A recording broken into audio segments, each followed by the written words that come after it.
Hello সবাই কেমন আছো? আজকে আমি থানকুনি পাতা দিয়ে ডাল দিয়ে রান্না করব, মুগ ডাল দিয়ে। তাই মুগ ডালগুলো আগে একটু ভেজে নেব। আমি 1 কাপের মতো মুগ ডাল দিয়ে দিয়েছি।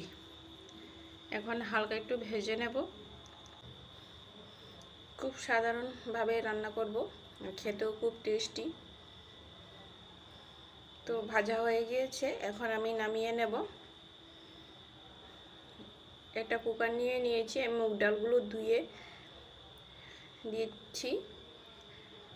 স্বাদ মতো লবণ দিয়ে দেব, 2টা কাঁচামরিচ দিয়ে দিচ্ছি,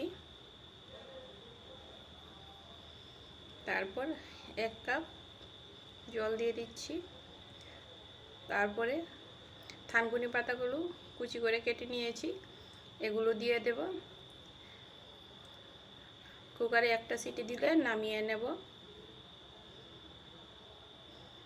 এখন কুকারটা বসিয়ে দেব গ্যাসের আঁচটা কমিয়ে দিয়েছি। পরেও দেওয়া যায় থানকুনি পাতা, তো আমি একসাথেই দিয়ে দিলাম। তো হয়ে গিয়েছে, এখন নামিয়ে নেব।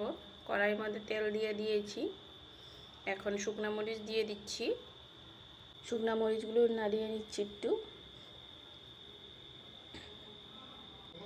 ভালোভাবে ভাজা করে নিচ্ছি। তারপরে 5 ফোড়ন দিয়ে দেব,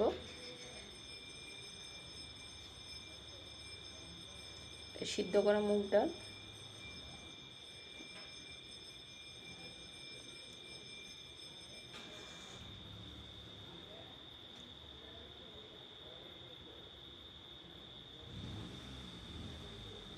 মরিচগুলো একটু লাল হলে ভালো হয় ভাজা।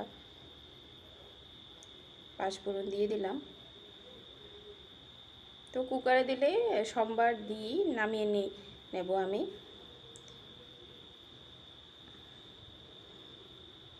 এখন দিয়ে দিচ্ছি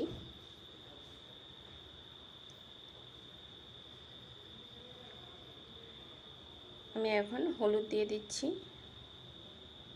হলুদ দিয়ে নাড়িয়ে নিচ্ছি।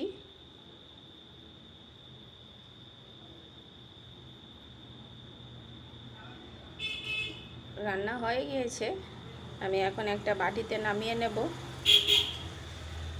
তো আপনারা বলবেন আমার রেসিপিটা কেমন লাগলো, আর ভালো লাগলে একটা ছোট্ট করে লাইক দিয়ে দেবেন। সবাই ভালো থাকবেন। খুব সাধারণভাবে রান্না, ইজি রান্না এটা, সবাই ট্রাই করবেন। সবাই ভালো থাকবেন। ধন্যবাদ সবাইকে।